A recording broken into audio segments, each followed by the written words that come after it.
wanted to thank everybody to come in here today. We're going to spend a lot of time talking about the legal aspects of title deed clearing.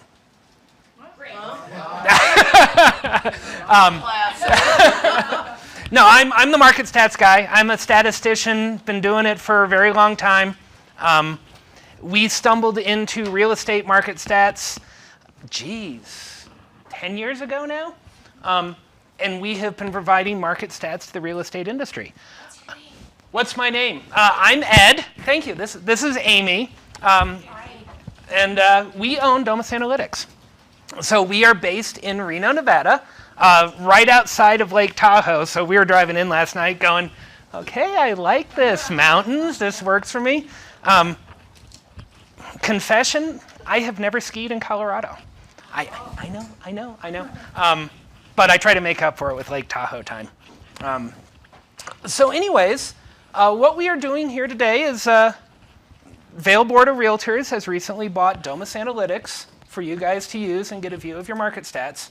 And we're out here giving you an intro to the tool, making sure you understand what we do, how we do it, how you can integrate it into everything you do, and ask us a bunch of questions. This is totally informal, and I always tell people, if you have a question, half the other people in the room probably have the same question, and half the rest of the membership would probably get to the same question also, so don't be quiet. I apologize, I'm going to start out very boring with a couple of intro slides, but then we can get right on to actually using the tool and going from there. Any other thoughts about market stats before I kind of dive in? Anybody want to kind of throw some ideas or questions or anything before we get rolling? Oh, come on, who doesn't like statistics in the morning? All right, well, let me just kind of roll in and get going here. So what we've seen in market stats is it's hard. You can get statistics out of your MLS, you can create your own Excel sheets, you can get to the numbers, but you spend a lot of time getting there. Every bit of time you spend doing this, you're not working with a client, you're not out selling, you're not out providing value. So we try to make it very easy to get the stuff rather than doing it yourself. A lot of stats in the industry have been delivered through PDFs and through static reports. And if you have exactly the question that document answers, you're set. If your question is even ever so slightly different, it's going to be completely useless to you. So Domus is really about interactivity. It's about using the filters. It's about exploring the data.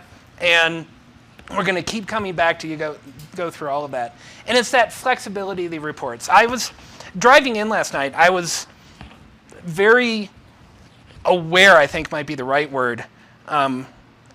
You guys have an incredibly diverse market. You've got really, really high-end properties. You've got people living here. You've got condo. You've got fractional ownership. Those are all really different experiences. When you're dealing with your clients, what applies to one doesn't apply to the other. You guys know this intrinsically from working with everybody.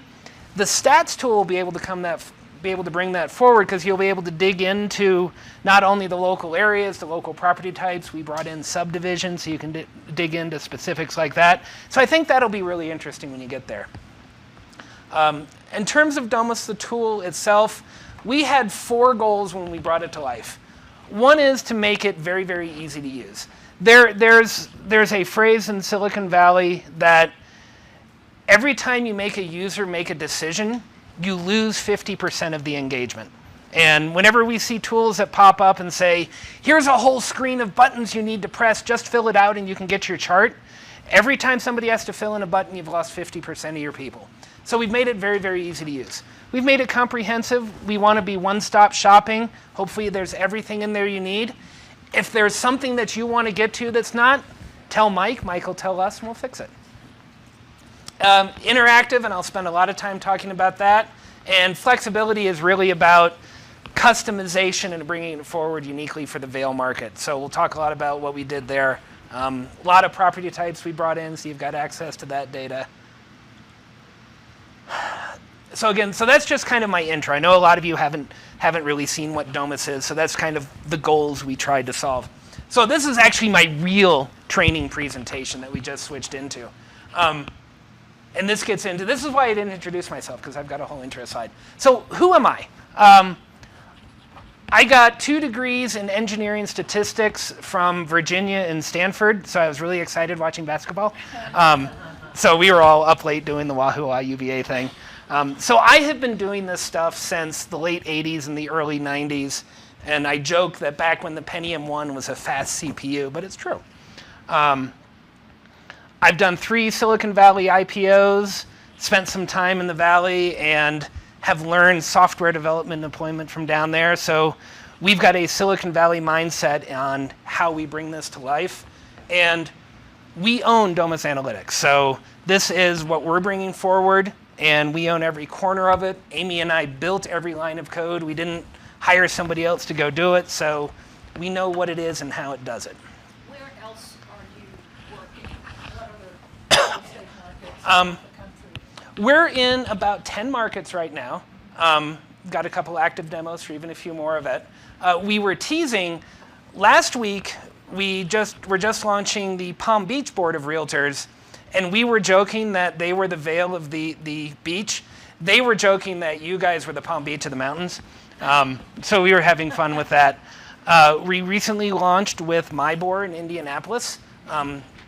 We're excited about them because they are a very progressive and very aggressive association. So their confidence in us was very nice. We've been working with Aspen Glenwood out in 2 hours west for a year and a half now, a year. And they've been really great to work with. Of course, we're working in Reno. That's where we started about 10 years ago. We're on version 3 or 4 of the platform. Version 3? We're on version 3 of the platform right now, so we've gone through a couple of very large growth periods. And we've got about 6 other clients across the country. Great. Thank you. So getting into sort of market stats. So I'm switching gears now. Any other questions about kind of us and how we got here and Domus and Amy and I or anything like that? The other thing I tell people, and this is really interesting, I work with data. I come from Silicon Valley. I'm a technology person. I have never sold a house in my life. So if there's something you think I should know about real estate, don't assume I know it. I spend all my time working with the computers. So I look at them and say, we're kind of bringing another little flavor in here. So it's possible I don't know an awful lot about real estate, and help me out there. So that's what I tell folks. I'm real upfront about that. So in terms of market stats, so I'm going to switch gears to how do we use market stats. So we're going to spend a little bit of time about what are market stats. And then we'll go in and talk about the tool. Nothing can predict what happens tomorrow. So you can go through these market stats 9 ways to Sunday. You can see a trend line shooting up perfectly that way. Nobody can predict next month. So I'm very careful when I advise associations or people, don't predict the future. You can state what's happening today very confidently, but it's the only thing you can do when you predict the future is be wrong. So don't do that. And we know it can happen there. The other thing I tell folks is market stats as they're presented in real estate isn't a house finding tool, and it's not a CMA. So they're 2 sides of the same coin. You want to work with them together. Your MLS is going to be a fantastic place to put in all the parameters and get all the active listings and see all the details that's going on there. Fantastic for finding listings. I'm assuming you guys have a CMA service? Okay. CMA, market stats are not a CMA either. A CMA is about taking a very small number, 1 to 3, recent sales, really adjusting the individual items for each of those properties and building just that out of it. Stats are really about much larger trends over time, and distribution of data. They work very complementary of each other. I tell people that a CMA is very useful in talking about a specific property and a specific price. It becomes even more colorful when presented with market stats next to it. If you're talking about an individual listing, market stats are enhanced with a CMA right next to it. So the 2 of those pair very well with each other. If you find yourself wanting to use Domus as a listing finder, then that's a hint that there's probably a better tool to go somewhere else for it. And rule tool, we'll talk a lot about this one in the end, is I'm very impressed with real estate agents because you guys need a slate of knowledge that's a mile wide and a foot deep. You guys need to know a little bit about a whole lot of things. And my job with Domus is to make market stats one of those things that you can know about to use in your entire toolbox of helping a client. In some clients, it's going to be really helpful. In some clients, it's going to be less helpful. But I want to make sure you have this tool available to you, that it's quick and easy for you to get to. And again, when you're when you're having a discussion with your client, it's your job to pick out of this what's relevant to that client situation, that unique client situation. So don't just print them every different tab and say, here's the stats package, and let them go fishing for what should be relevant to them. It's your job to go in and say, hey, we've been talking about X. Here's an analysis that adds some more color to what we were talking about there. So, and we'll get to the dashboard here in a moment, but when I think about market stats, for every listing, it goes along this chronology. It goes from a new listing, the very first time it pops up and says, hey, I'm a listing. It's active inventory for a while. It goes under contract, and then after some period of time, the listing terminates. Hopefully all is a sold listing. Sometimes it gets relisted back to the start again and through the pipeline again. So what happens from an MLS data standpoint is new listings are the freshest and newest data that we have that tell us the most current state of the market. When a listing goes in the market, we know where it is and we know the ask price. So at that point, we believe that the agent who put that in did everything they could to come up with the best list price they could. Now, that's all we know about the listing over time. As time goes on, we get more data about that listing. After it's been in the market for 2 months, we now know it's been on the market for 2 months. We know it hasn't gone under contract, so we know it's not that aggressive a price.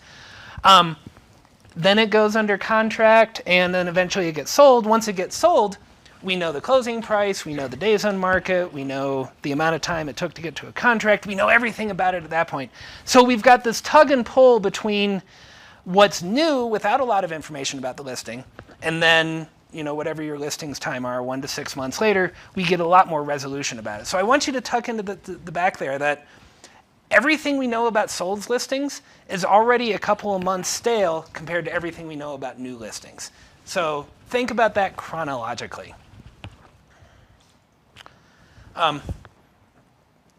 You guys don't have a very seasonal market. Actually, so my next several slides, so when I walk through this presentation with folks, I say, hey, let's look at your market as a whole.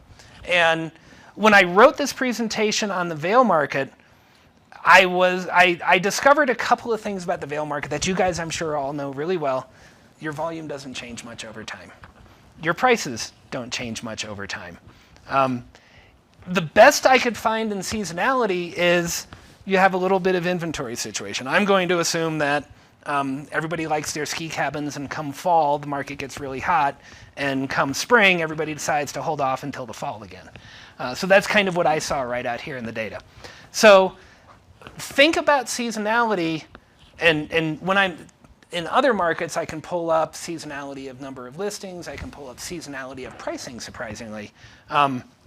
So in your market, seasonality really seems to be driving to active inventory. So always think about seasonality. And the other thing I think about is all the statistics we publish are this compared to last month, and we also publish this compared to the same month last year. So you kind of got to think through which is relevant to the conversation I'm having right now. But again, in a non-seasonal market, this might not be the most interesting thing. We break the market out into price bands, and that lets us draw pictures of how the market is performing, where the distribution of listings are going. And what's embedded in here that a lot of people don't see is every market we've looked at sort of has 4 basic buckets. You've got the very, very entry market, first-time buyers. You've got the core market of the population that's living there. You've got this market right above that, sort of the semi-luxury, the slightly above it. And of course, with you guys and others, you've got the luxury market where it just has an entirely different economic behavior to it.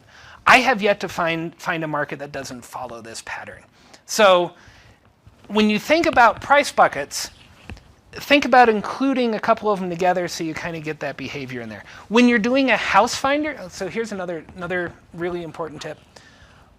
When you're searching for a listing to show somebody, if they say they want a 3-car garage and at least 4 bedrooms, it's completely irrelevant to show them something with less than that or a 2-car garage because it's outside of their spec. From a market statistic, so in a listing perspective, you want to narrow down as tightly as possible on the must-haves so you only get the list of what's available.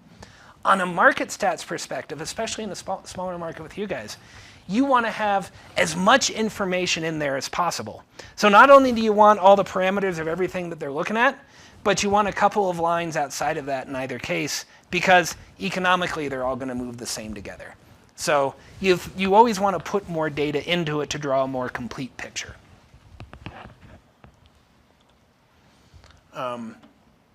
So price bands are also very interesting because, and again, I pulled this out of here. A lot of other stats vary inside price bands. And the two that I pulled out were interesting were here are, as houses get more expensive, not only do they get more expensive, but the dollar per square foot goes up significantly. Intrinsically, we all know this is true. It's great when this realizes itself statistically. Same thing in month supply of inventory, the absorption rate, which is the amount of inventory we have to show, and based on the current sales rate, how long it would take to sell through our current inventory.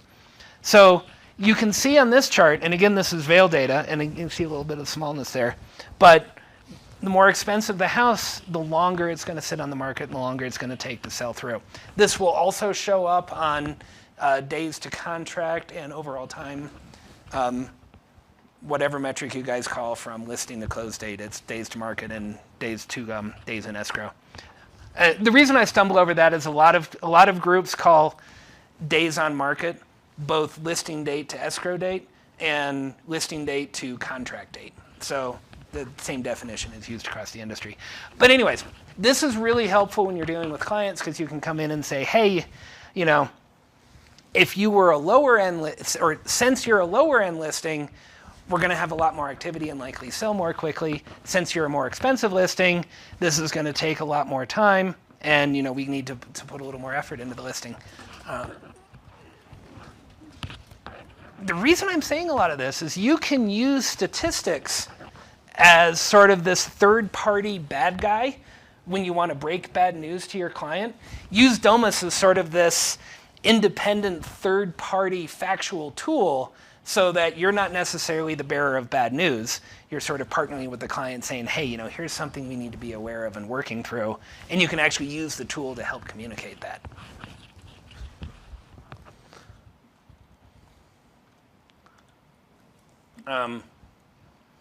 So in a lot of cases, a lot of people are going to come to you and ask, how's the market doing? I mean, that's standard coffee table talk in just about everybody that we've talked to. So I kind of just want to run through and talk a lot about what I've seen in the Vail market. And the answer is going to be, I saw a lot of flat in the Vail market, which was actually really interesting to me because I don't see flat markets. So it's pretty normal to you guys, but it's actually not what the rest of the country is experiencing. So I was looking at median list price. Remember we kind of talked about, you know, that list price is the newest and freshest thing you see. It's the most accurate on the calendar.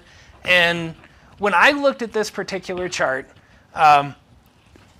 we'll get into some of the details when we get into the tool. The green line is single family. The blue line is condo townhouse. You got a bunch of the other property types in there.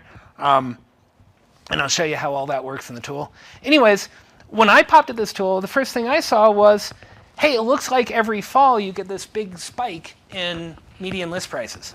So a lot of the high-end listings start to come onto the market. And then for the rest of the year and fundamentally economically, everything is fairly static across the time. Is this what you guys feel in the market?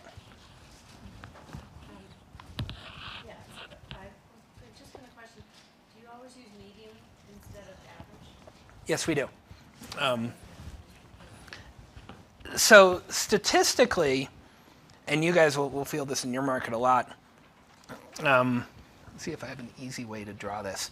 So if you think about your standard set of housing prices, and I kind of have it a little bit right here.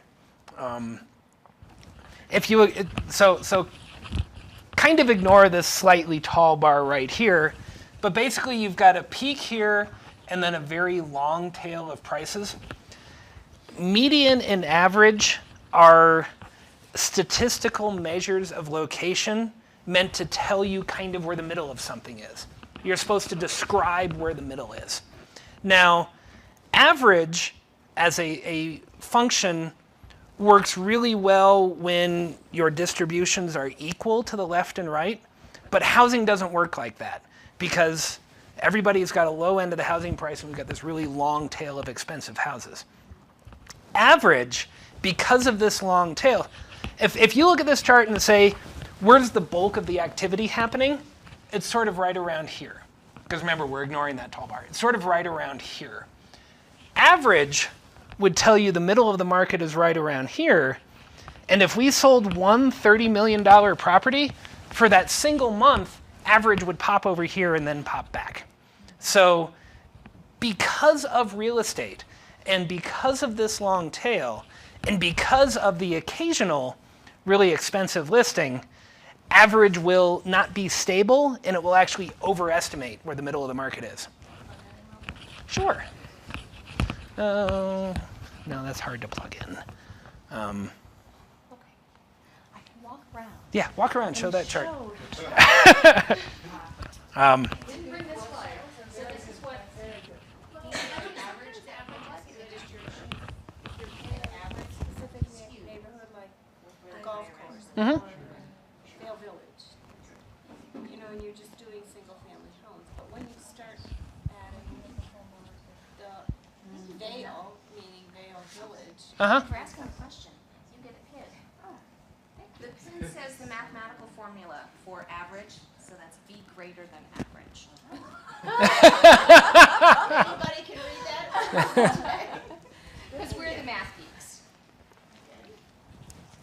So the average tends to overstate the price. People, usually though, our clients might ask, what is your People are used to average seeing price in Vail? That is the question. And But then it can be specific to the area versus, this is our entire market. yep. Okay, and we often narrow things down Yep. to specific areas. And when we get to the actual tool, which we'll turn on a little bit, you'll see how cool that is. And when you said, when I'm looking at a specific area and a specific property type, mathematically what you did was you controlled for that variance. And statistically, the average started to approach the median, and they would both give you the same result. That's one of my favorite questions, though. If you also were looking at a group of sales per se, and there was that one 30 million, and everything else was, 12 to 20, and you were looking for an honest answer, would you pull that 30 million out and say there was this 30 million, but we're looking at what, the bulk of the numbers for you? Removing outliers is a very responsible and common statistical thing to do. You're right, and then explain that this sale happened, but I did not include this 30 million Yep. in this number that you were asking. I would absolutely do that. And I bet if you looked into it, there's always a reason that this $30 million property was 30 million rather than 10. Maybe it was sitting on way more land or something. Or maybe for whatever reason the location was just way nicer. So there's always also going to be a reason to exclude it too. Show it, but not include it in that. Yeah. It happened, but it's really not part of our story. And that can be true of comps also. There's a real artwork to picking comps. I had a separate discussion with folks that said I can get you whatever CMA I want. I just pick the different comps. Well, if there was a number of those that were really different, you might say, oh, this is a trend. Yep. part of the bulk. Yep. And that's where you guys are going to really need to interpret some of these numbers and see the difference between a trend and an outlier. And that's not easy. How often are you assessing median pricing in the market? Are you doing it like every month or every So 6 months? What's your time frame to assess it? the way Domus is built is we publish last month's statistics. So we're sitting on April 10th now, somewhere around there. So we are publishing everything through the end of March. And come May 1st, early May, we will publish everything through the end of April. And the driver of that is everybody seems to get really confused with partial month statistics. And if you come in and you normally sell 100 units a month and you say we sold 37, people get all upset about that. And the other thing is we've noticed, I'm sure none of you, a lot of agents tend to finish up all their listings at the end of the calendar month. So everybody gets all their data entered the last week of the month, even for stuff that happened earlier in the month. Just to add on to that, because there are some stats vendors who look at like rolling medians and rolling averages, and they say, well, this is the median for the last 3 months or 6 months or a year or whatever. As Ed mentioned, it is on a monthly basis, but if quarterly makes a lot of sense for you guys because of your market, then that would be feedback to people who might say, wow, we really, really want quarterly, and then we could do that, or whatever time frame makes sense for you guys. We obviously are sitting on all your data, so we do that however you need to have it. Thank you. I'm spending a lot of time here. The tool's more fun, so I'm going to fire through the rest of this. Month supply of inventory. Again, we calculate all that. We look at the number of new contracts written. And again, the key word here is new, and we'll get to that in the tool. It's the month in which a contract was written, not a sum of all the listings under contract. So if somebody sits in escrow for 6 months, our under contracts tab is only going to calculate that the contract was written back in June. We have other stuff for properties in escrow. Average days on market is that list to contract date. And I might have seen some trends where that slows down in the summer. It wasn't really very strong. So, and again, your closing price has been very flat over 5 years also. Same thing with price per square foot and your percent asked received. Also very stable at sort of 96, 97%. I attribute a lot of this to the fact that I'm looking at the overall VBR data set as a whole. But I think once we dig into specific geographies and other property types, I'm betting some of these statistics are going to come to life. When we turn the tool on in about 5 minutes, I kind of want you guys to challenge me, and we'll go in and poke around and see what we can see. But the takeaway here is the statistics are here to help you tell a story to your client. You are serving your client. They've got a huge range of needs. You've got to know a whole lot more than that. Use the tool to help you tell that story to them. One of my favorite clients that I've been working with for a while, he gave me a really great tip. He said, every time he gets on a phone call with a client, he pops open the tool for 2 minutes, looks at their location, looks at their price band, gets a couple of fresh numbers in the head, and when he's on his 5-minute, once-a-month catch-up phone call with his client, he sounds like a hero because he's quoting specific numbers from 10 minutes ago. And it's just a really fresh way to keep him sharp without him having to do a whole lot of work to get there. So that I thought was a very cool tip. And the other thing I say is, in telling your story, you guys have a ton of local market knowledge. One of my favorite stories is in my neighborhood. We saw a house that was really beautiful, and we're like, hey, I'd really like to be in that one. Everyone likes a big upgrade, right? And one of my friends said, oh, yeah, I did some work repairing that house. They installed the roofing incorrectly, and during the first winter the house had, the entire thing drained back through the entire inside of the frame, out through the rim joist and into the basement. You guys have that local knowledge that will never be captured in any of these tools. Yeah, don't be afraid to throw that in there also. We've seen that before. Easy to use. Okay, so now we talk a little bit about what we built for Vail. And Mike, you can jump in here because you did a lot of the construction for us. We represent the VBR, entire VBR market area. We've got 8 different property types in there. So this will now give you access to all the different property types that might have been a little harder to get to before. We have 5 years of history in there. If you guys tell us, I'd really like access to longer history, tell Mike, Mike will tell us, and we'll fix it up for you. Mike told us this morning. So Mike told us you guys would like more than 5 years of history, so we can stretch that out. We'll walk through all the different metrics and how the charts are laid out. And in the interactivity, we'll see what that means when I keep saying interactivity. This is a picture of an infographic generator. So you pick a area and a property type, and it's just this nice little printed one sheet with a little pretty picture, and people can grab that and go, oh, that's a little pretty picture, showing the current stats for the area and the trend line. And some other things are other tools. Access of subdivision was something that we put in for you guys. So this will actually let you get into the MLS subdivision and see what's happening from that in a behavior.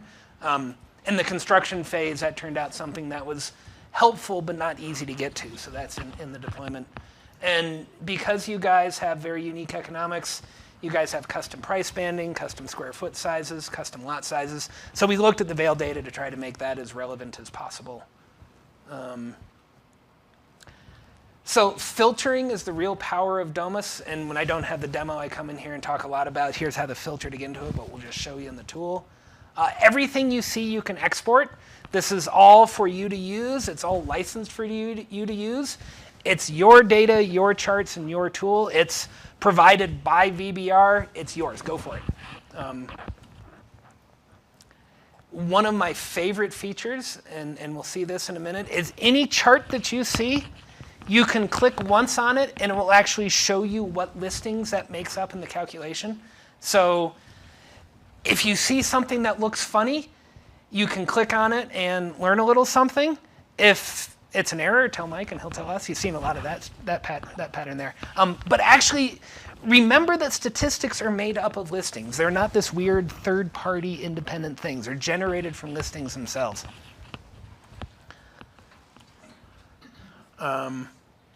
Access is from the is from your website, right?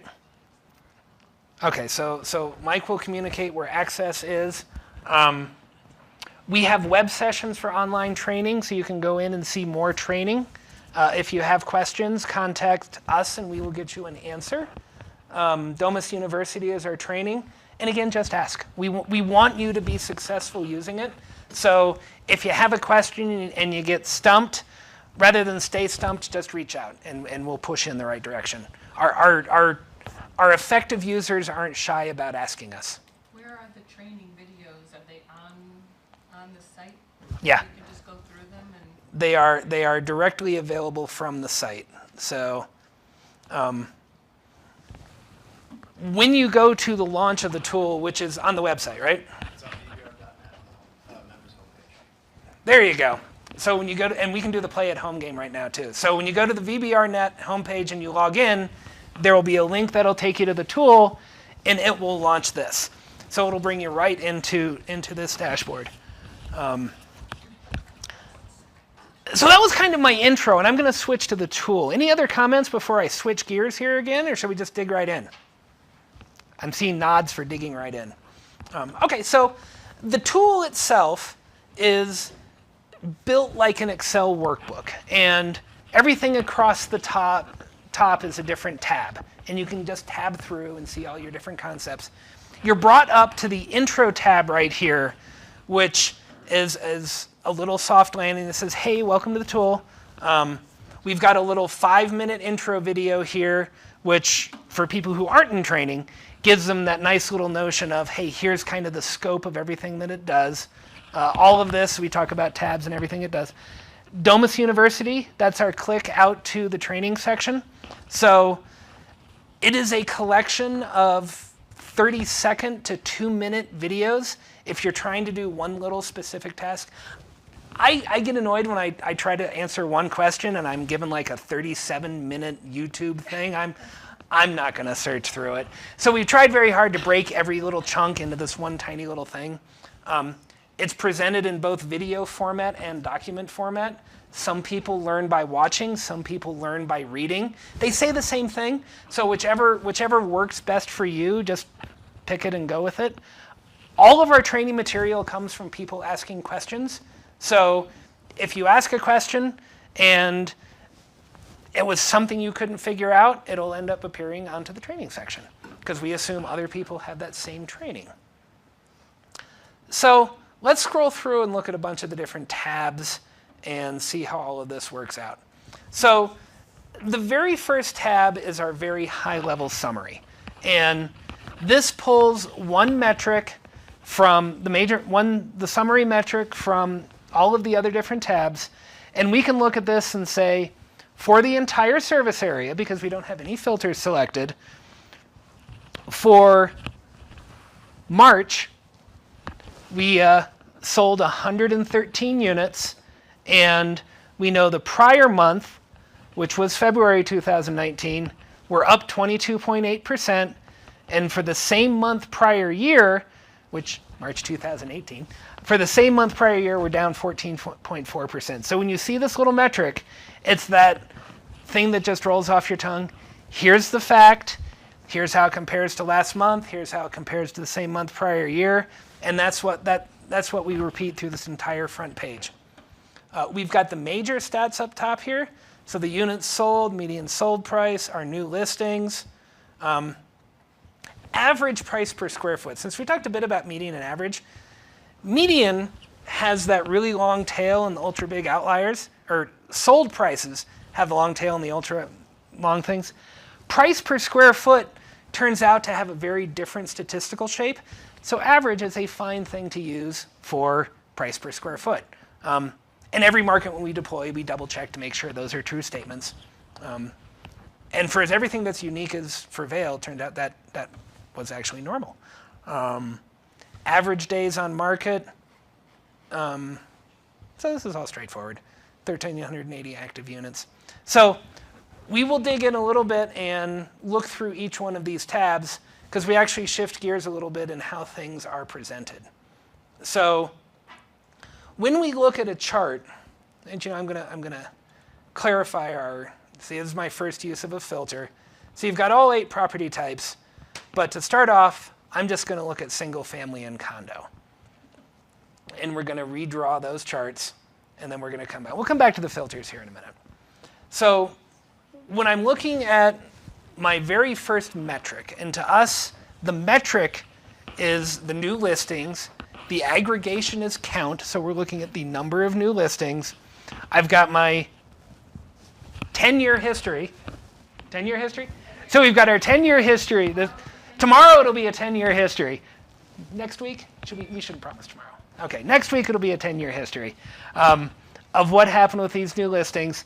And 2 different ways to tell the property type you're looking at. We've got a little color-coded legend up here. So green for single family, blue for condo. For anybody who's red-green colorblind, I'm sorry. But you can also go over any data point, and when you put your mouse over it, see my mouse is sliding in my thing, so I'm gonna have to be really careful here. There we go, I'm gonna use my keypad. All I did was mouse over this one data point, and it tells me in May of 2017, there were 79 single family new listings. And that's my quick way to know that green is single family. So this is the metric. So this is our time series. When we look down at this next chart, this is our breakout by area. And I can very quickly see that Avon had the most number of new condo listings. Oh, here's a little safety tip. So the time series obviously shows everything for the whole 10-year history. These 2 charts, the number of new listings, are showing the last full calendar month before you change the date filter. I'll show you how to do that in a little bit. So right now, this is everything that happened in March of 2019. So I can look at these two data points and see that most of my new single families, all 8 units, were out in gypsum. I'm just going to click on this once, and it's going to come through and show me those 8 new listings that calculation made up. So this is our first hint at something that's interactive, where I can actually go in and see all my listings and touch and work with them. I can export them out to a CSV or Excel file in case I want to grab them and do some more work, or just print and run with them or something like that. So drilling through and seeing the listings is going to be a really powerful feature when you get used to looking at those individual listings. New listings year to date. So we are in April right now. The report is through March. So this is telling us that we have had, in 2019, 97 new units, January, February, and March. When we get to August, it'll be January through July. So for every year, it's year to date, year over year. So I can scroll backward and see in 2015, January, February, March, I had 135 new units. So I can start to see those trends over time. And again, you guys have a flat market, so it's not surprising that those numbers are moving across like that. And same by price band. An easy way to pop in here and say, we've had 4 listings in March that are over the 5 million mark. Again, I can click on that and scroll and get a little bit more information about them. And this is interesting. So they were March listings. 1 has already been withdrawn and 1 is already closed. So you can see that status in there right there also. So the way these tabs are built out, so this is our number of new listings metric. We scroll down a little bit further and we get our median list price. So again, we're on the new listings tab, so everything we're talking about is new listings. We get this median list price over time.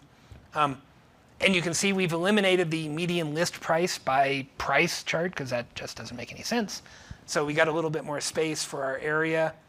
You can quickly look in here and see that area 30 probably only has 1 listing. So this is one of those problems with really small data sets, is 1 or 2 listings can skew things.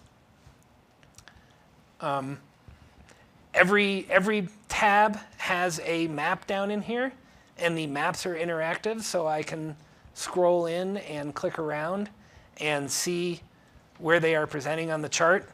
I can see that this has 3, and just like the other buttons, I can click on it and see those 3 listings. So if you draw something and geographically it looks funny, here's a way to interact with it.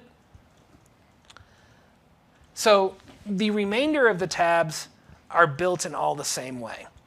So I can go over and look at my inventory. So here's my number of active units.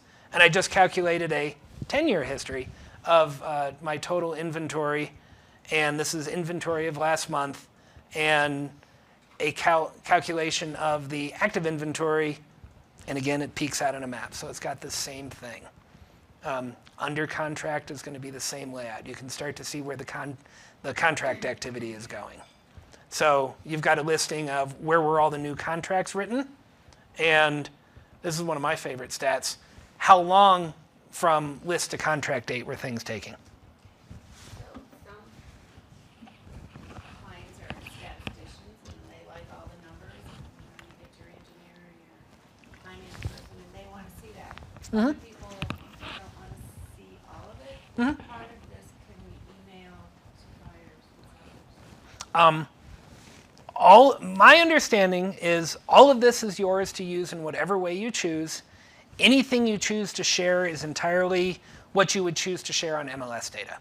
So we don't give them access to this. We give them detail after we've analyzed it. That would be my guidance, yes. So you really don't want to, just as you wouldn't give your client your MLS login, Right. you wouldn't give them this login either. Okay, but so then we can take pieces of it to just send to the person who says, I just want the final number. Yep. And the other person, we can give more.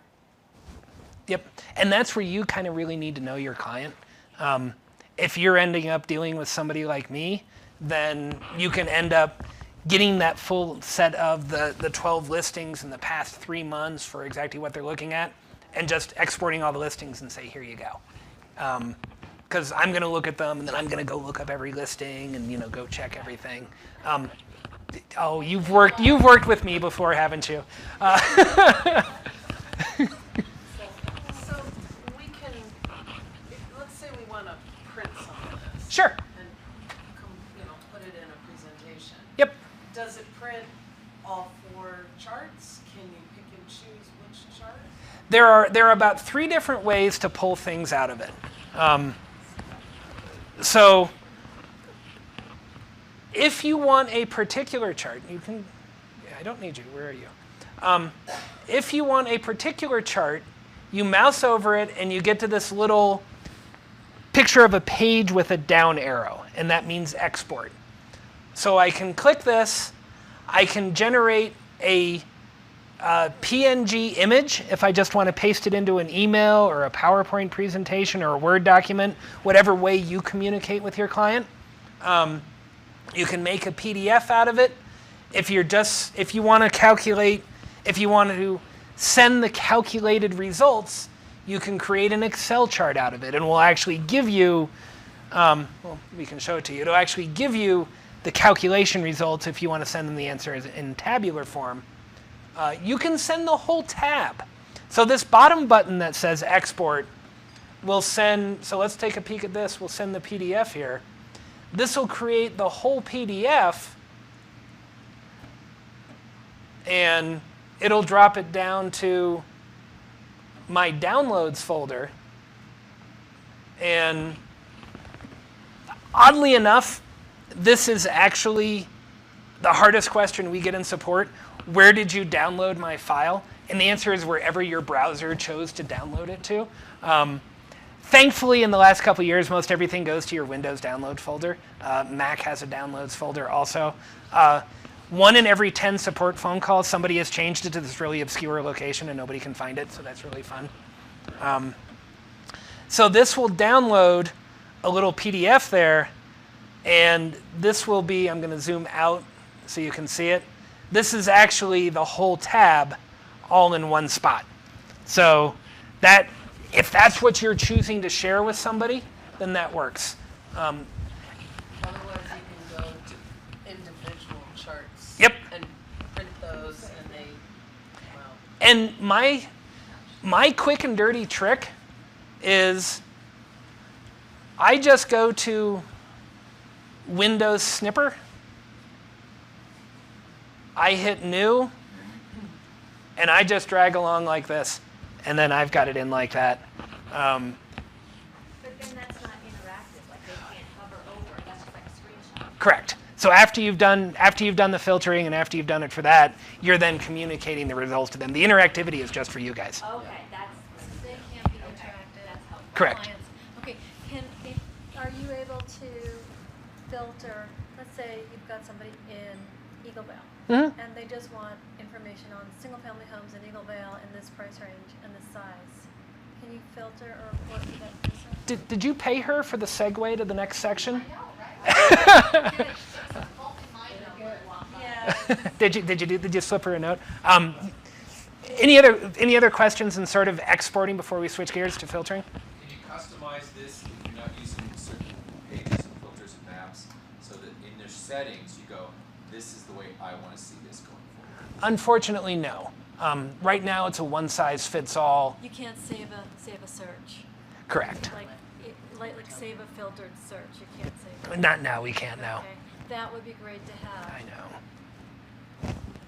Yeah, in this big picture, can I go in and just do improved residential properties only, get rid of land, get rid of commercial? Yeah. Okay. More filtering. So let's totally switch gears and dig into filtering. So you guys saw on the top here, we've got the variety of the different filters here. What's a common area? Where do you guys want to start to explore? Let's do her Eagle Valley. Eagle Valley. That's a good one. What number? How far down am I going? Eagle Vale? That's it. 16. There we go. And I previously selected only condo and single family. I deselect and select all show us the same thing. So you get all the different property types that came into there. We're looking at under contract. Let's go look over at the solds tab. The solds is the most common. Remember when I said earlier there's more information about a sold listing? This is one of my favorites to look at. So I can look right here and say, hey, you know what? Last month I had 1 townhouse and 4 duplex. So maybe in property type, I'm really only interested in duplex, condo, townhouse, and single valley. Let's see. Your time frame, it's really spread out, and 3 years ago isn't as applicable to what's going on today. So can we just go back to 16 or 17 in this, or no? Yes. So let's dig in. So the month time filter is a little different than all the other time filters. All the other filters behave exactly like what you would expect. So we picked Area 16 Eagle Vale, we picked our property types, everything is filtered down to that, super obvious. So the month filter, so let's talk a little bit about our charts. So we've got this time series, which will be 10 years next week. We've got this time series of data. These units sold are last month. We're in April, so that's all of March. The units sold by price is the same thing. It's all of March. And because this is a unit sold year to date, it's ignoring the month because it's year to date. So let's say that I want to do a 2018 analysis. So I can switch from January 2018 to December 2018, or last quarter, or 2016, whatever window you want. And now all of the charts will now honor, the tool assumes, hey, you asked me a question. You're more important than my base assumptions, so I'm now going to honor what you wrote. So our time series just became 2018, and all of these charts just became all of 2018. So they overwrote and said, so I can now see that Area 16 had 4 single families that sold in all of 2018. I click on it once, and I see those 4 listings. So that's everything that happened for then in 2018. And that will honor itself through all of these tabs. Oh, here's a really good question. We'll come back to this for a minute. So this honors itself in the median sold price. It honors in the price per square foot, the percent asked received. We're seeing the same type thing here. Here's an interesting little chart. Condos get a higher percent asked received than the townhouses did all of 2018. Maybe that's valid, maybe that's not. Here's a map. We didn't talk about these little guys down here. So at the bottom of these tabs are David Letterman style top 10 lists, which I love dearly. In 2018, the highest unit sold, honoring our filters up top, Area 16 on the 4 property types, was 838 Eagle Circle at 1.8 million. That was also the highest dollar per square foot at 515 per square feet. Scroll down to the bottom part of the list, and it switches over to the bottom 10. So 39,377 unit D103 sold for 225. That was your lowest price, lowest closing in Area 16 for those property types for 2018. To make things a little bit nicer, when I switch over to the new tab, all those filters will carry across the other tabs. So I'm still Area 16, my 4 property types, all 2018. I saw something I wanted to share with you guys though. So in this chart, and this is really super subtle, you can see that all my lines are broken up. They don't continue and go forward. So my gold line, and again, I don't know what gold is offhand, so I come over and mouse over to it and go, okay, townhouse. So for my townhouse listings, I've got a data point for August, and I've got a data point for October, but I've got nothing in September. So what happened was, based on our filters, there wasn't a closing in September in Area 16 of a townhouse. So the tool skipped drawing a data point because there's no data there. It would be incorrect to drop this to 0 and come back up, because that would say, I know that a house closed and the median price was 0, and that's not true. It would be incorrect to connect those dots, because that's implying something happened in September, but nothing happened in September. So if you start to see disconnected lines, it's the tool's way of telling you there's no data there. So. You're pulling from the MLS, can you pull data from the county? Because some people for sale by owners. At this point in time, everything is representing MLS Only activity. If county data is something that is valuable and important to you, I'm just asking. no, it's a very good question. Some groups we've talked to are very interested in off MLS sales. Other groups we've talked to are very interested in only MLS sales. So that's a what is your favorite color question, and you guys need to tell me. So you started in Aspen a year and a half ago. What kind of questions were they coming forward with that you learned from that we can incorporate? Have you incorporated all those questions into our new system? Basically, when we get feedback from people about, well, can I do this or do you have that, we build it in and then add it to everybody. So what Ed is going through and showing you today, and the infographic when he gets there to show you. I forgot about the infographic. That, is somebody saying, this is the need that I have, and then we port So it the over. new version, our version will have everything that Aspen. Yes, move forward. exactly. And over time, you may get to a point where you say, hey, we're really interested in, I'm making it up, dollar volume of met, what was sold. And then we'll say, oh, okay, well, let's develop that and, show it to you guys and see if that is really valuable. And when you say, yeah, we love it, we're getting a ton of great feedback and we always want it going forward, then we go back to everybody else and say, hey, we have volume now. If you guys, want it, we can give it to you. I think Lansing actually just asked for that. Did they? So we incorporate things as they come along. Some things that we did different between Aspen and you, price buckets like Ed mentioned before, were different. You guys have a lot more property types. Aspen initially asked for commercial, and then we said, okay, here's what your commercial stuff looks like. And then they said, oh, no, that's not really that many, and there's only like 3 people that sell it. They already know all that stuff anyway, so don't bother.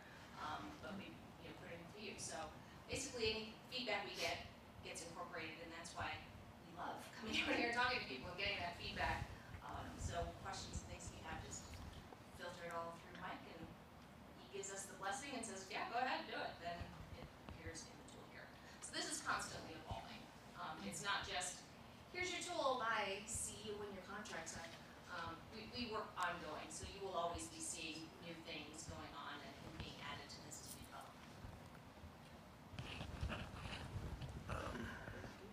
You remind me about infographic. At the end is a help tab. So another link out to our Getting Started guide in Domus University, a more detailed legend, a definition of all of the metrics that we use. And again, that gets to sort of very specific statistical wording. Everybody thinks they're obvious. For the most part, they're pretty obvious. Check here if it's not entirely obvious. And if it's still not obvious, get a hold of somebody and we'll make sure we know exactly what we're saying. Before you go over to infographic, Yeah. talk about active inventory. You mean escrow fallout or Yes. active only? Yes. You want me to talk about escrow fallout? Okay, fine. So in the world of little things to be aware of, let me reset our filters. Here's a handy little reset button that gets us back to everything. So here's a really important safety tip on active inventory. So when we first deployed Domus, we deployed inventory as active plus pending. And we had some clients who said, hey, that's really great. I've always wanted pending inventory. Most of our clients came back and said, I don't care about pending inventory. It's under contract. It's dead to me. So we switched our metrics over to active inventory. And that's when a listing is between its listing date and its contract date. If the end of the calendar month falls between its listing date and its contract date, it's considered an active listing. So do you guys have a lot of escrow fallouts in the region? Oh, some, but maybe not really. You're from California. Yes, can you tell? Some markets have a lot of escrow fallouts in there. And in the world of real estate data, something really interesting happens. So if a listing happily cruises along and it goes under contract and it's been in escrow for a month or 2 or 3, and then whatever, it falls out of escrow and it goes out to be an active listing, MLS data as presented through RETS actually forgets that whole escrow period. And I can talk through a lot of those details, it's very exciting. It actually overwrites this fact that it was in escrow for a while. So what will happen is within a couple of months, the number of active inventory units will actually go up a couple of units here and there. And what's happening is units are falling out of escrow and representing themselves as active inventory. So there's an exciting little detailed gotcha. Great fun. The important thing about that is that if you don't have a lot of that, then you're not going to see very many changes anyway. But all of the analysis we've done on that, regardless of the numbers moving like this, the trend lines are the same. So, we had somebody say, well, I told my client, last year that the inventory was 450 and now your chart says 455, that's my credibility. The answer is if your client is really looking back last year, they're a pain in the butt anyway. But the trending is the same. And this is representing the market conditions and what's going on in the market. So, numbers here and there is not that critical. And we talked a little bit with Mike about this morning. Once we have the ability to get and retain history from RETS or API or however we're getting our data, then we can go to a more stable model where those numbers won't change. But for right now, your trending is still the same, and it's just a little something to be aware of. Not even something we probably need to explain to clients, but once in a while we get a question, especially from the nerds who download everything, their numbers and look at it. So now you can say, yeah, I heard something about that. Yeah. And the end result was that it's not that critical to the market. Yeah. Do you have a chart or a search that would show active under contract sold that we could whittle down, say, for a particular building or a particular smaller area? So Or do you have to do each one separate? we don't currently combine active, pending, and closed in a chart. If you think that is a really interesting chart that you think we should create, I'm all yours. I think when we're presenting to somebody to show them what the market is for their property, this would be for a seller. So you're saying rather than go to this, and then to this, and then to this, Yeah. this is what I want in one little chunk. To be able to see it all in one place, Taking a note? Yeah, I got that now. Okay. I guess I want to. Well, see, what's going to happen is Mike's going to say, hey, that was a really interesting point brought up. And then I'm going to say, can we build it? And then Amy's going to say, yeah, we can build it. And then we show Mike, hey, was this what you were expecting? So we just went straight to Amy building it. He's just a pretty face. New best friend. In full disclosure, she does all the heavy lifting. Amy built the Veil deployment for you guys. She's my Oracle DBA and does all of the chart generation and chart structure and everything else. Very impressive. Good job. You also mentioned subdivision, which is something I wanted to cover really quickly, the specific buildings. Is that in here? What's a good example? What's a good area in subdivision? Where would I find some? Oh, I see. Okay. I'm sorry. Well, I can also show our filtering. What's a big building? The Ascent. So I can actually search any of my filters. These subdivisions are going to be what we have in the MLS? Yes. How they're named in the MLS? Yep. Okay. So I can go in and dig into the Ascent, and my entire workbook just recalculated just for the Ascent. And that's another really interesting thing to keep in mind. So every time we select a filter, all 54 charts dynamically recalculate for you guys. So I don't know which combinations of areas you're going to select, and that really gives you the power to go figure out exactly what you need. Once we become more familiar, is there a way that we can go in and select certain charts that we want to see? At this time, unfortunately, no. It's still a one-size-fits-all. Okay. Ed, is one unit baseline? Is that what I'm seeing, those black dots? So if there is one, that's how it shows up? The black dots, when you see them on a chart, represent the minimum and maximum of whatever time period you're looking at. So this is telling me that 9 is the biggest it's ever seen over time, and 1 is the smallest that it's ever seen over time. The dots are on there just to kind of make that a little bit bigger. One other thing, so the entire workbook calculated for the Ascent, I can go over and see a whole history of units sold within the Ascent, and it'll recalculate just for that. But it only goes back, this only goes back 5 years. 10 years next week. 10, okay. But Yes. Because sometimes it's helpful, people say, well, what's the history in the building? Right. And, the building, we can go back MLS 90, we can't go all the way, but at least we can get a fair history of what's happened over time, which Sure. would be more than 10 years. So that's a question for Mike. Technically, we can support more. If you guys want that deployed, we can support it. I mean, we can also pull it from the MLS too.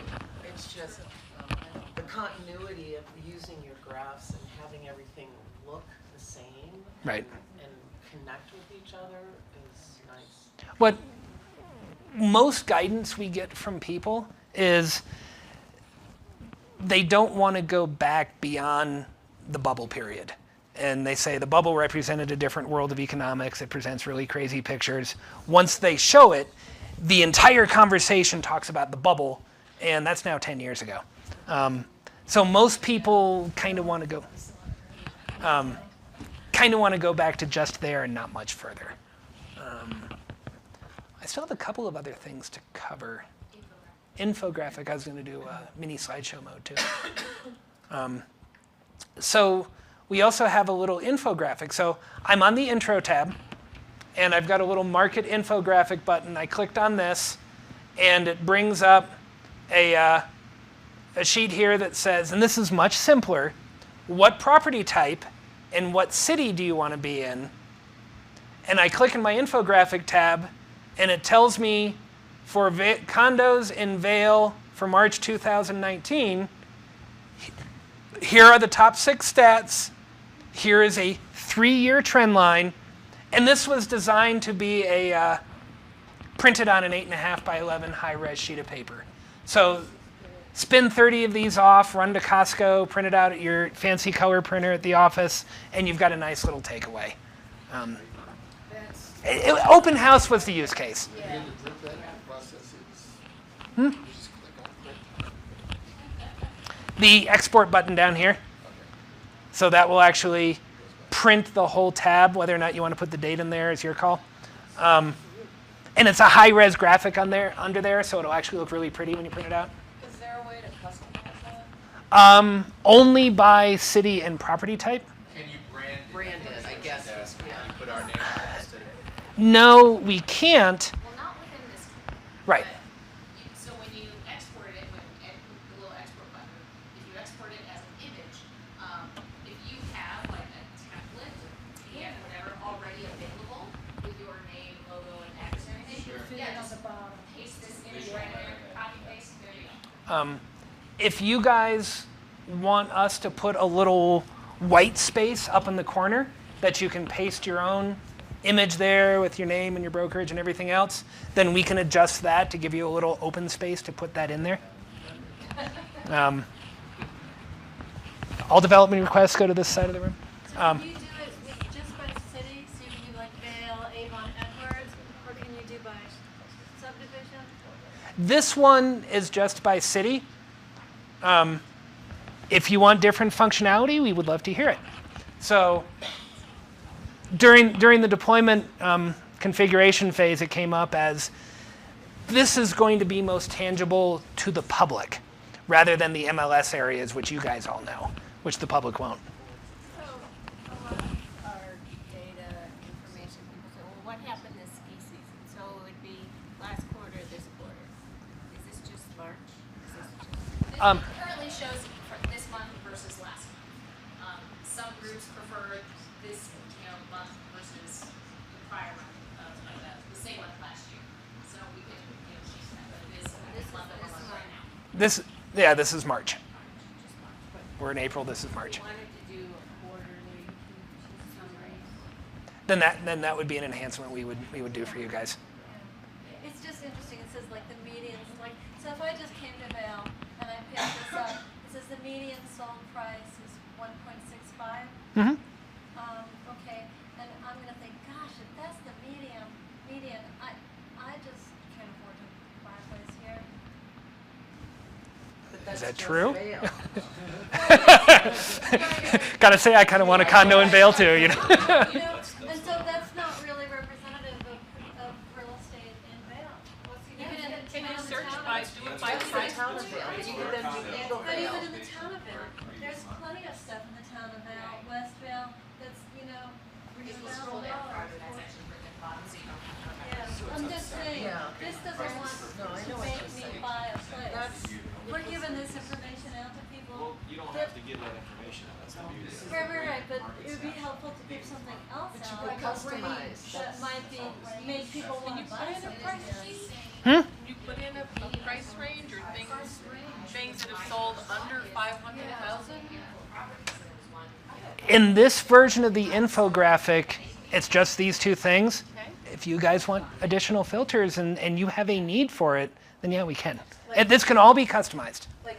Because this is such a great presentation and it's an easy one page. It's a pretty piece, To it be just able- doesn't help us. To be able to say, maybe limit to bedrooms. Sure. Number of bedrooms, maybe if you could condominium one versus single family home. Condominium prices and single family home prices in Vale Village are totally different. Right. So to be able to do that, then maybe you could I'm also having an idea that says, leave it blank and let us fill it in and we like a pretty picture. and this would have to be something that the MLS would agree to, but you guys mostly have very small number of units sold. Why not put the address and the sold price? Right? I mean, I can put that down in the bottom and say, hey, here's the 8 listings that sold, and they can see the whole range and go, I can afford $375. It would be great to go Vale from 200,000 to 60 million. I can put min-max in here. I don't have to do just median. I can change some of this. Rather than 79.3, I can say 375 to 31. Yeah, I could do that too. Price to highest price. Right, that's what I was And then you could even do low, high price per square foot. Sure. So in the square price per foot, Yeah. that's okay. You're making it too complicated. Yeah. Let's keep it simple. Right, that's the whole point. Some of us got just pick a 286 plus, that goes really fast. We need to keep it simple. On the choose a city, can we expand that like our MLS is? Because right now you have city Vale. Uh-huh. It's not East Vale, West Vale. Can we expand those parameters? If you, Mike, Mike, are comfortable exposing your MLS areas publicly, and maybe the public's pretty familiar with those too. I don't know you guys. Then yes, we can switch that over. yeah, because Vale is, this Vale. Vale's too inclusive, Yeah. Okay. there's too much range. Okay. That's why what she's saying is this does not really truly represent. Mm-hmm. Just need more drop-down boxes. Sure. Talk with Mike. Well, so And Mike talks to Amy. so very, very honestly, I love conversations like this because we have the ability to change all sorts of handles and things and twists and everything else. We don't know what to change until we hear from you guys. So this is a really great discussion. And I don't want you guys to be first and 10 going, wow, this is a really great picture and tool, if only. And those if onlys I really want to pay attention to. That's what makes from our MLS. That's where it gets but Yep. It doesn't come out looking like this. Wha- We don't have city as a filter on insights. Right. This is the only place that we have that higher level grouping. And if you guys just say, no, higher level means nothing to anybody except the newspaper. Or it's too varied or anything else. We can change it. So it's totally up to you guys.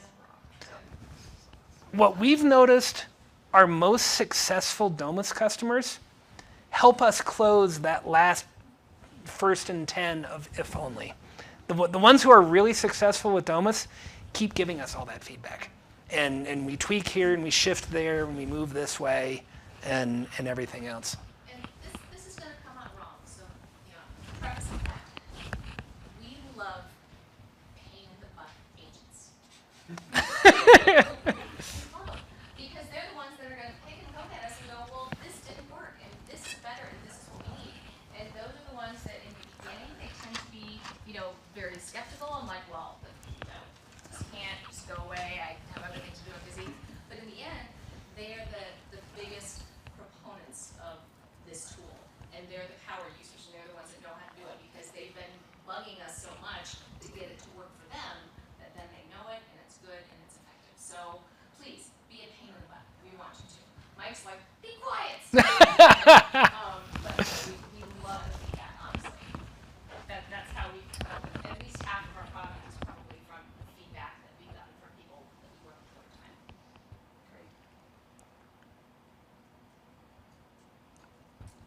Okay, I've got 5 minutes. One thing I didn't show you. One thing I glossed over, and it is a pretty important feature.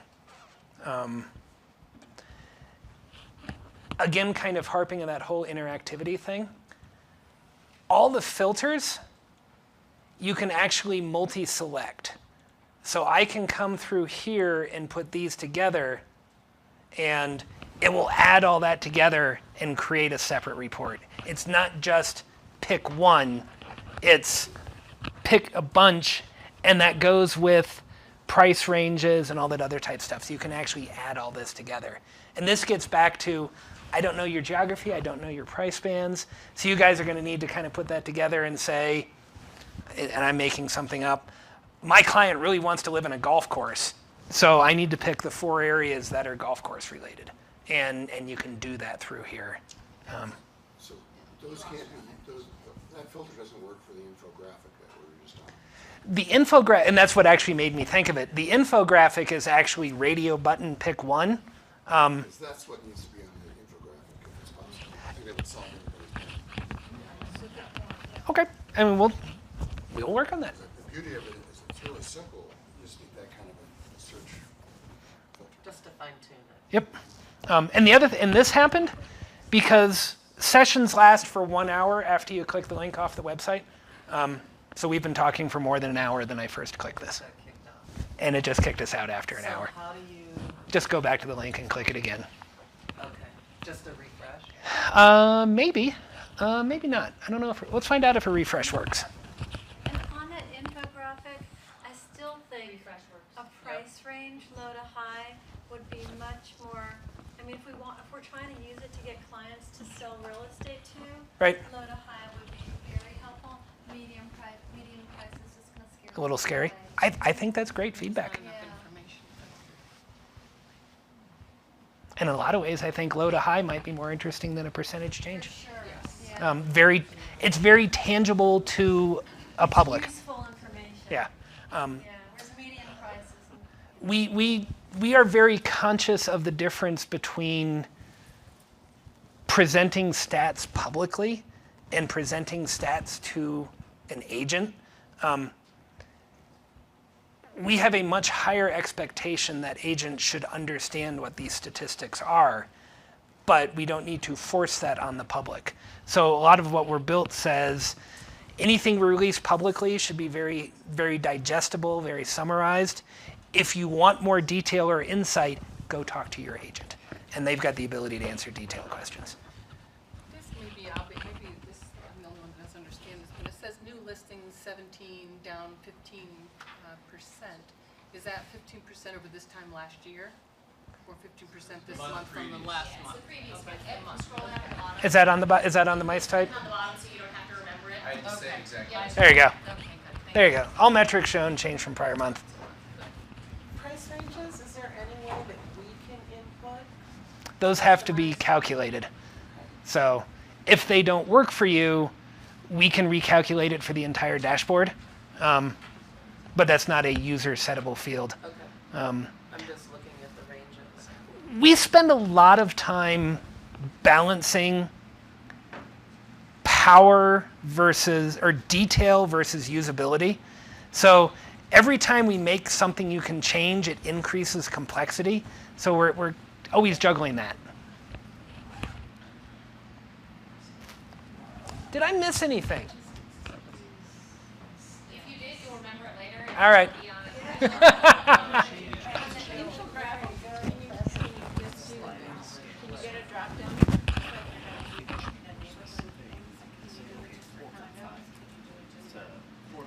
Property type is a current selector on the infographic. So it drives into just one property type. So on here, you just see it says market infographic on top. The other tab is still there. It's just hidden. So you just click over, and then you can change your. Because when you print it out, we didn't want you to have info instructions on your print. So it's just a little visual. So I can switch to Vail single family, and then I click on that market infographic. It recalculates for Vail single family, and it scares people at 2.3 million. And then this white area, clicking on that white area is how I get back to changing all those things. You can't get a single family in Vail for 2.2, so it would be really confusing for the average person that doesn't understand the market. Right. Good feedback. Good program. And go use it, go beat it up, and ask. Thank you. Thanks for coming, guys.